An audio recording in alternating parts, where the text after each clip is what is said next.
kulan wacan oo wanaagsan idil ahaantiin bay khiyaarta hawada nagala xiriidhay meel kaste oo aad dunida ka joogtaan waa mar kale iyo xubinteena faaqidaada waxaana daawadayaal barnaamijkeena aan diradda ku saari doonaa qodobo ay ka mid yihiin ciidamada makalakayaaga iyo kuwa kale ee jibriyada ayaa dhac ballaaran u geysanaya dadka shacabka ee ku dhaqan dowlad deegaanka Soomaalida asbuucyadii ugu dambeeyay ciidamadii indhawaalaba lagu soo daadgureynaya dowlad deegaanka Soomaalida ayaa dhac ballaaran waxay u geysanayaan ganacsatada yaryar iyo kuwa waaweyn ee Soomaaliyeed kuwaasi oo xataa hadii ay sharciyo haystaan ka qaadanaya hantida ay haystaan hadaba maxay ka qabatay dowlad deegaanka Soomaalida iyo waliba ciidamada booliska ee dowlad deegaanka Soomaalida xogayaan idinka hayna qaar badan oo nala soo xiriiray oo kamid ah dadka shacabka ayaa noo sheegay inay dhibaato weyn ku qabaan ciidamadii faraha badnaa ee lagu soo daadgureynayay gabi ahaanba dowlad deegaanka Soomaalida arintan waxa uu kurgalayay saaxiibkay shile oo inta badan la hadlayay dadka dhibaatadu ay ku dhacday iyo waliba xogii ugu dambeeyay ee dalkaasi Ethiopia shidul ku soo dhawow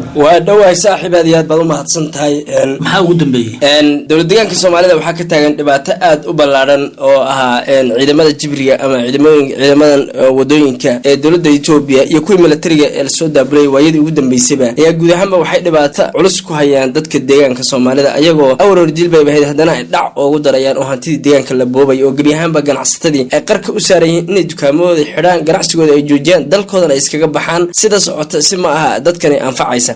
maalinimadii shalay ahayd rag ganacsata oo shirkada ay dhaceen ciidamadaasi lacag aad u tiro badan oo dhowr boqol oo kun ah ayayna ka qaateen meel ay uga dacwadaana male haday dacwadaana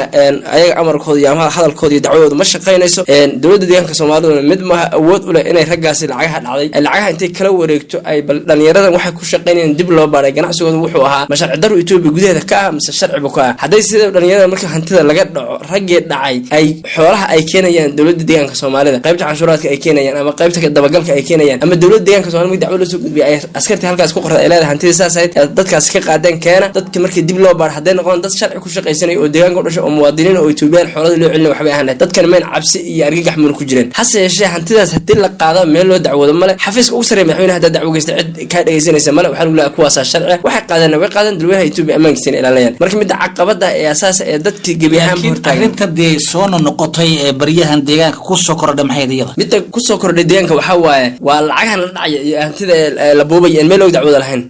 sababta ciidamada booliska ee dowladda deegaanka Soomaalida waqtiga jireen dhac u badan ma jirin hatta haday dhacaan ciidamada booliska ay ka daba tagi jiray wixii waqtiga dhac ay soo celin jireen dhig jireen dadka wadada naga muwaadiniin dhig jireen hadda booliska meesha ayay ka baxeen waxa jooga federal military iyo kuwan ciidamada wax dhacay oo kaliya marka ma moodaa in ciidamada laftigooda la leeyahay bade mushaarkiina iyo gudniina meesha ka raadsada kabta ka raadsada la yiri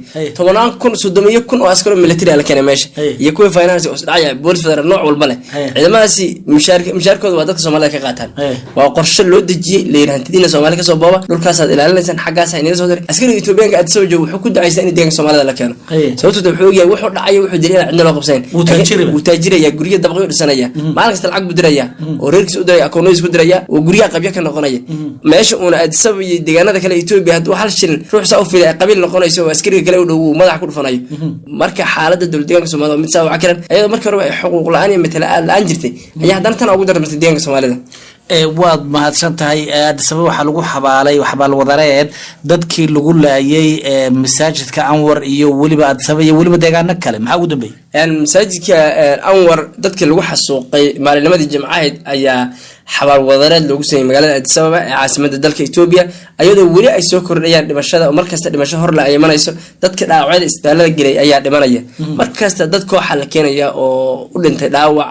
san wada ogsoonimo marka uu warsay dad boqolaal ka badan ee askartu xabad la dhaceen dad muuqaalaha media waxa la soo galiyay askar si xun nin duqo waayeel u jirdilayso oo kaamira CCTV duubtay si u dilayaan bilaan xariis oo ninkan sida jirdilka loo geysanaya aan wax cadaalad u baahan in dadkaasi loo kan dhibkaasi geystay marka ciidamada Ethiopia si bilaan xariis oo dhaqmay dadka muslimiinta aad iyo aad bay u dulmiyaan waxa loo baahan dowladda Ethiopia inay cadaalad waafajiso ragga dilkaaga dadku waa muwaadiniin way mudaharaad karaan waxbay ka caban karaan xaq waxay u leeyihiin inay waxa ayaga ay diideen inay si practical u sheegan ama dowladda mudaharaadaan u sheegan ama si kala u sheegan laakiin dadkan la xasuuqo oo hub iyo gaadiid loo adeegsado waa ma aha wax sharci ah dadkan waa dad Ethiopian dad ma aha meel kala keen waa dad muslimiin diintooda caabud ilaahigooda caabudaan kristanku way mudaharaadaan laakiin muslimiinta si gaar ah loo beegsado arrintaas aad iyo aad bay u xun tahay waana kasoo horjeedaa dowladda Itoobiya waxaan rajaynaynaa inay cadaalada waafajin doonto dadka xasuuqayna ay soo afjari doonto aad iyo aad baad u mahadsantihiin labadiinaba daawadayaal xubinteena faaqidaada inta ayaan kusoo gabagabaynaynaa intaan dib dambe u kulmi doono mid ka mid lamid ah waxaan idinkaga tegaynaa sidaa iyo nabadgelyo.